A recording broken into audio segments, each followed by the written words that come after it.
ആകാശവാണി.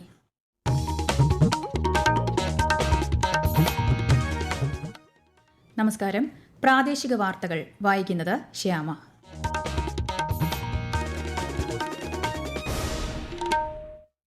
പ്രധാന വാർത്തകൾ. വിദ്യാസമ്പന്നരായ യുവജനങ്ങൾ പാർശ്വവൽകൃത സമൂഹത്തിന്റെ ഉന്നമനത്തിനായി പ്രവർത്തിക്കണമെന്ന് രാഷ്ട്രപതി ദ്രൌപദി മുർമു.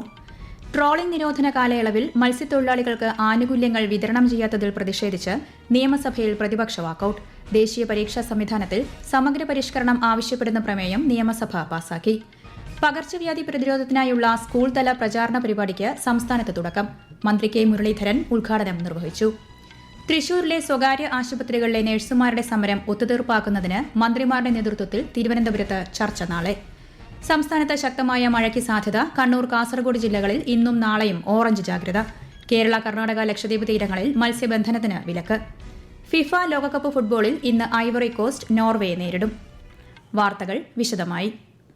തുല്യതയിലൂന്നിയ സമൂഹത്തിന്റെ സൃഷ്ടിക്കായി വിദ്യാഭ്യാസത്തെ പ്രയോജനപ്പെടുത്താൻ വിദ്യാർത്ഥികളോട് ആഹ്വാനം ചെയ്ത് രാഷ്ട്രപതി ദ്രൌപദി മുർമു. ആന്ധ്രാപ്രദേശിലെ സെൻട്രൽ ട്രൈബൽ സർവകലാശാലയുടെ ബിരുദദാന ചടങ്ങിനെ അഭിസംബോധന ചെയ്യുകയായിരുന്നു രാഷ്ട്രപതി.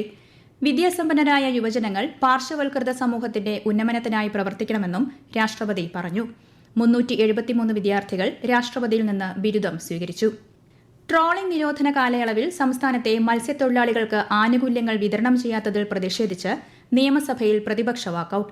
പ്രതിപക്ഷത്ത് നിന്ന് സജി ചെറിയാനാണ് അടിയന്തര പ്രമേയത്തിന് നോട്ടീസ് നൽകിയത്. വിശദാംശങ്ങളുമായി ആകാശവാണി തിരുവനന്തപുരം ജില്ലാ പ്രതിനിധി രജു കൂലിയക്കോട്.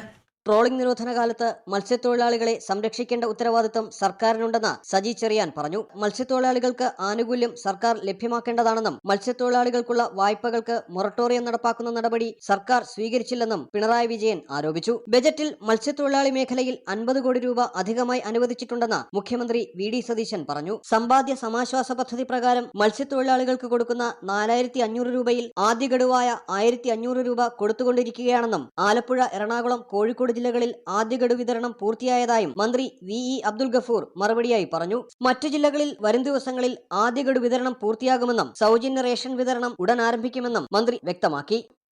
നീറ്റ് പരീക്ഷാ ക്രമക്കേടിന്റെ പശ്ചാത്തലത്തിൽ ദേശീയ പരീക്ഷാ സംവിധാനം സമഗ്രമായി പരിഷ്കരിക്കണമെന്ന് കേന്ദ്ര സർക്കാരിനോട് ആവശ്യപ്പെടുന്ന പ്രമേയം സംസ്ഥാന നിയമസഭ പാസാക്കി. ഉന്നത വിദ്യാഭ്യാസ മന്ത്രി റോജി എം ജോണാണ് പ്രമേയം അവതരിപ്പിച്ചത്. പ്രവേശന പരീക്ഷയുടെ വിശ്വാസ്യത ആവർത്തിച്ച് ചോദ്യം ചെയ്യപ്പെടുകയാണെന്നും വീഴ്ച വരുത്തിയവർക്കെതിരെ നടപടി സ്വീകരിക്കണമെന്നും പ്രമേയം ആവശ്യപ്പെടുന്നു. ബിജെപി അംഗം വി മുരളീധരൻ നിർദ്ദേശിച്ച ഭേദഗതി വോട്ടിനിട്ട് തള്ളിക്കൊണ്ടാണ് പ്രമേയം സഭ പാസാക്കിയത്. പ്രിയദർശിനി സൌജന്യ യാത്രയുമായി ബന്ധപ്പെട്ട് കെഎസ്ആർടിസി ഓർഡിനറി ബസ്സുകളും സ്വകാര്യ ബസ്സുകളും ഒരുമിച്ചോടുന്ന ചില റൂട്ടുകളിലെ പ്രശ്നങ്ങൾ പരിഹരിക്കപ്പെടേണ്ടതാണെന്ന് ഗതാഗത മന്ത്രി സി പി ജോൺ. പൊതുഗതാഗത സംവിധാനം എല്ലാവരിലേക്കും എത്തണമെന്ന നിലപാടാണ് സർക്കാരിനുള്ളതെന്നും മന്ത്രി പറഞ്ഞു. പ്രിയദർശിനി സ്കീം എന്നുള്ളത് ഒരു വലിയ വിജയമാണ്. പക്ഷെ അതിന്റെ ഭാഗമായിട്ട് ചില മേഖലയിലുള്ള സ്വകാര്യ സർവീസുകൾക്ക് ബുദ്ധിമുട്ടുണ്ടായി. KSRTC ഓർഡിനറിയും ലോക്കൽ പ്രൈവറ്റ് ബസ്സും ഒരുമിച്ച് ഓടുന്ന കുറെ റൂട്ടുകളിൽ ഉണ്ട്. അവരുടെ പ്രതിനിധികൾ വന്നപ്പോൾ ഞാൻ അവരോട് പറഞ്ഞു, നിങ്ങൾ അത് ഐഡന്റിഫൈ ചെയ്യും, ഏതൊക്കെ റൂട്ടിലാണ് പ്രശ്നം. അപ്പൊ അവിടുത്തെ സമയമൊക്കെ അഡ്ജസ്റ്റ് ചെയ്യാമെങ്കിൽ പരസ്പരം മത്സരിക്കാതെ നമുക്ക് പ്രശ്നം പരിഹരിക്കാൻ ശ്രമിക്കാം. പകർച്ചവ്യാധി പ്രതിരോധത്തിൽ വിദ്യാർത്ഥികൾക്ക് നിർണായക പങ്ക് വഹിക്കാനാകുമെന്ന് മന്ത്രി കെ മുരളീധരൻ. ആരോഗ്യ വിദ്യാഭ്യാസ വകുപ്പുകൾ സംയുക്തമായി സംഘടിപ്പിക്കുന്ന പകർച്ചവ്യാധി പ്രതിരോധ സ്കൂൾ തല പ്രചാരണ പരിപാടിയുടെ സംസ്ഥാനതല ഉദ്ഘാടനം തിരുവനന്തപുരം കോട്ടൺ ഹിൽ സ്കൂളിൽ നിർവഹിക്കുകയായിരുന്നു മന്ത്രി. സംസ്ഥാനത്ത് ആഴ്ചയിൽ 3 ദിവസം ഡ്രൈ ഡേ ആചരിച്ച് കൊതുക് വളരാൻ സാധ്യതയുള്ള ഇടങ്ങൾ ശുചീകരിക്കുന്ന പ്രവർത്തനങ്ങൾ നടപ്പാക്കി വരികയാണെന്നും മന്ത്രി പറഞ്ഞു. വിദ്യാഭ്യാസ മന്ത്രി എൻ ഷംസുദ്ദീൻ വിദ്യാർത്ഥികൾക്ക് ചടങ്ങിൽ ശുചിത്വ പ്രതിജ്ഞ ചൊല്ലിക്കൊടുത്തു. കോഴിക്കോട് ജില്ലയിൽ നിപ്പ ഭീതി ഒഴിഞ്ഞതായി ആരോഗ്യമന്ത്രി കെ മുരളീധരൻ. നിലവിൽ ചികിത്സയിലുള്ള രോഗിയുടെ 2 സ്രവ സാമ്പിളുകളും നെഗറ്റീവായി. രോഗബാധിതന്റെ സമ്പർക്ക പട്ടികയിലുണ്ടായിരുന്ന എല്ലാവരും ക്വാറന്റൈൻ വിജയകരമായി പൂർത്തിയാക്കിയതായും മന്ത്രി അറിയിച്ചു. സംസ്ഥാനത്ത് ഇന്ന് 8 പേർക്ക് ഷിഗല്ലയും 155 പേർക്ക് ഡെങ്കിപ്പനിയും സ്ഥിരീകരിച്ചിട്ടുണ്ട്. 12,000-ലേറെ പേർ പനിയെ തുടർന്ന് വിവിധ ആരോഗ്യ കേന്ദ്രങ്ങളിൽ ഇന്ന് ചികിത്സ തേടി. എലിപ്പനി ബാധിച്ചുള്ള 2 മരണവും ഇന്ന് സംസ്ഥാനത്ത് റിപ്പോർട്ട് ചെയ്തു. ഈ വാർത്തകൾ ആകാശവാണിയിൽ നിന്ന്. ആകാശവാണി വാർത്തകളും വാർത്താധിഷ്ഠിത പരിപാടികളും all India radio news Thiruvananthapuram YouTube ചാനലിലും all India radio news Thiruvananthapuram Facebook പേജിലും AR News_ തിരുവനന്തപുരം ഇൻസ്റ്റഗ്രാം അക്കൌണ്ടിലും AR News_TVM X ഹാൻഡിലും ലഭ്യമാണ്. ദീർഘകാലത്തെ സേവനത്തിന് ശേഷം സർവീസിൽ നിന്ന് വിരമിച്ച chief secretary A Jayathilak, additional chief secretary Rajan Khobragade എന്നിവർക്ക് സെക്രട്ടേറിയറ്റ് ദർബാർ ഹാളിൽ യാത്രയയപ്പ് നൽകി. മുഖ്യമന്ത്രി വി ഡി സതീശനും മന്ത്രിമാരും ഉൾപ്പെടെയുള്ള പ്രമുഖർ ചടങ്ങിൽ പങ്കെടുത്തു. നിസ്തുല സേവനങ്ങൾക്കുള്ള സംസ്ഥാന സർക്കാരിന്റെ നന്ദി മുഖ്യമന്ത്രി ചടങ്ങിൽ രേഖപ്പെടുത്തി. 1992 ബാച്ചിലെ IAS ഉദ്യോഗസ്ഥനായ ബിശ്വനാഥ് സിൻഹയാണ് സംസ്ഥാനത്തിന്റെ പുതിയ ചീഫ് സെക്രട്ടറി. തൃശൂരിലെ സ്വകാര്യ ആശുപത്രികളിൽ തുടരുന്ന നഴ്സുമാരുടെ സമരം ഒത്തുതീർപ്പാക്കുന്നതിനായി മന്ത്രിമാരുടെ നേതൃത്വത്തിൽ സെക്രട്ടേറിയറ്റിൽ നാളെ വൈകുന്നേരം ചർച്ച നടക്കും. തൊഴിൽ മന്ത്രി ബിന്ദു കൃഷ്ണയും ആരോഗ്യമന്ത്രി കെ മുരളീധരനും സംയുക്തമായാണ് ചർച്ചയ്ക്ക് നേതൃത്വം നൽകുന്നത്. ആശുപത്രി മാനേജ്മെന്റ് പ്രതിനിധികളും UNA തൊഴിലാളി യൂണിയൻ ഭാരവാഹികളും ചർച്ചയിൽ പങ്കെടുക്കും. ദേശീയ സെൻസസിന്റെ ഭാഗമായി പൊതുജനങ്ങൾക്ക് സ്വന്തം വിവരങ്ങൾ സ്വമേധയാ നൽകാൻ കഴിയുന്ന സെൽഫ് എന്യൂമറേഷൻ സൌകര്യത്തിനുള്ള സമയപരിധി സംസ്ഥാനത്ത് ഇന്ന് രാത്രി 12 മണിയോടെ അവസാനിക്കും. sc.census.gov.in എന്ന പോർട്ടലിൽ ലോഗിൻ ചെയ്താണ് വിവരങ്ങൾ നൽകേണ്ടത്. നാളെ മുതൽ പ്രത്യേകം നിയോഗിക്കപ്പെട്ട സെൻസസ് എന്യൂമറേറ്റർമാർ ഓരോ വീടുകളിലുമെത്തി വിവരശേഖരണം ആരംഭിക്കും. രണ്ടാം വിള നെല്ല് സംഭരണത്തിൽ ജൂൺ 20 വരെയുള്ള PRSകളിൽ വില വിതരണത്തിന് അനുമതിയായി. വിശദാംശങ്ങളുമായി ആകാശവാണി പാലക്കാട് ജില്ലാ പ്രതിനിധി ഫൈസൽ അലിമുത്ത്.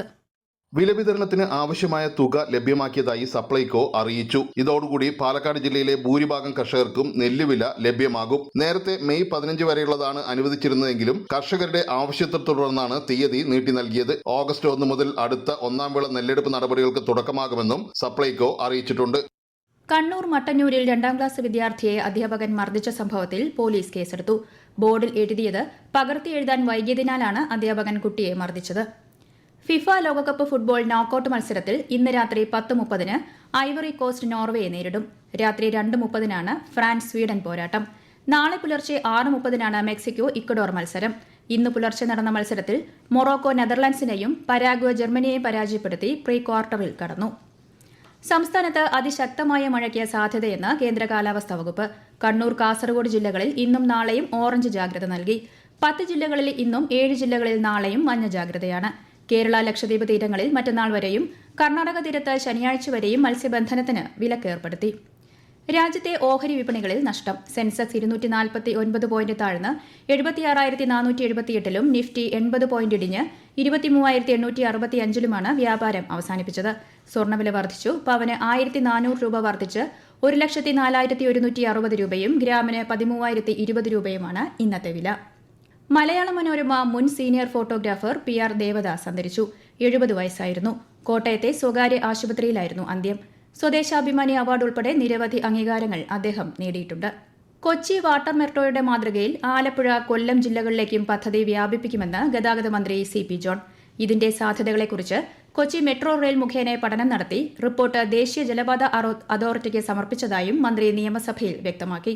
പാസ്പോർട്ട് സേവാ കേന്ദ്രങ്ങളുടെ മാതൃകയിൽ സംസ്ഥാനത്തുടനീളം MVD സേവാ കേന്ദ്രങ്ങൾ സ്ഥാപിക്കുന്നതിനുള്ള നടപടികൾ സർക്കാർ പരിശോധിച്ചു വരികയാണെന്നും ഗതാഗത മന്ത്രി പറഞ്ഞു. തിരുവനന്തപുരം പാങ്ങോട് സൈനിക ആസ്ഥാനത്തിന്റെ വജ്രജൂബിലി ആഘോഷങ്ങൾ ഇന്നലെ നടന്നു. യുദ്ധസ്മാരകത്തിൽ പുഷ്പചക്ര സമർപ്പണത്തോടെയാണ് ചടങ്ങുകൾ ആരംഭിച്ചത്.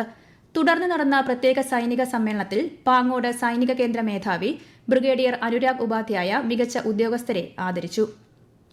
കേരള സർവകലാശാലയുടെ ഹൈക്കോടതിയിലെ സ്റ്റാൻഡിംഗ് കൌൺസിലറായി അഡ്വക്കേറ്റ് ഗിരിജ ഗോപാലിനെ നിയമിച്ചു. നിലവിൽ സ്റ്റാൻഡിംഗ് കൌൺസിലറായിരുന്ന അഡ്വക്കേറ്റ് തോമസ് എബ്രഹാമിന് പകരമായാണ് നിയമനം.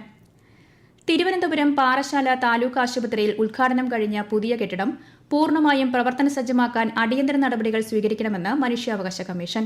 ഒഴിഞ്ഞുകിടക്കുന്ന ഡോക്ടർമാരുടെ നിയമനം 4 ആഴ്ചയ്ക്കുള്ളിൽ പൂർത്തിയാക്കാനും കേടായ ആംബുലൻസ് ഉടൻ നന്നാക്കാനും കമ്മീഷൻ ആരോഗ്യവകുപ്പിന് നിർദ്ദേശം നൽകി. പത്രവാർത്തയുടെ അടിസ്ഥാനത്തിൽ കമ്മീഷൻ സ്വമേധയാ എടുത്ത കേസിലാണ് നടപടി. പ്രധാന വാർത്തകൾ വീണ്ടും. വിദ്യാസമ്പന്നരായ യുവജനങ്ങൾ പാർശ്വവൽകൃത സമൂഹത്തിന്റെ ഉന്നമനത്തിനായി പ്രവർത്തിക്കണമെന്ന് രാഷ്ട്രപതി ദ്രൌപദി മുർമു. ട്രോളിംഗ് നിരോധന കാലയളവിൽ മത്സ്യത്തൊഴിലാളികൾക്ക് ആനുകൂല്യങ്ങൾ വിതരണം ചെയ്യാത്തതിൽ പ്രതിഷേധിച്ച് നിയമസഭയിൽ പ്രതിപക്ഷ വാക്കൌട്ട്. ദേശീയ പരീക്ഷാ സംവിധാനത്തിൽ സമഗ്ര പരിഷ്കരണം ആവശ്യപ്പെടുന്ന പ്രമേയം നിയമസഭ പാസാക്കി. പകർച്ചവ്യാധി പ്രതിരോധത്തിനായുള്ള സ്കൂൾ തല പ്രചാരണ പരിപാടിക്ക് സംസ്ഥാനത്ത് തുടക്കം. മന്ത്രി കെ മുരളീധരൻ ഉദ്ഘാടനം നിർവഹിച്ചു.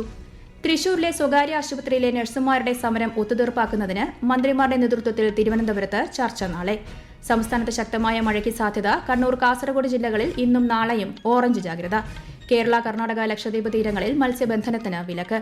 ഫിഫ ലോകകപ്പ് ഫുട്ബോളിൽ ഇന്ന് ഐവറി കോസ്റ്റ് നോർവേയെ നേരിടും. പ്രാദേശിക വാർത്തകൾ കഴിഞ്ഞു. അടുത്ത വാർത്താ പ്രക്ഷേപണം രാത്രി 7:25-ന്.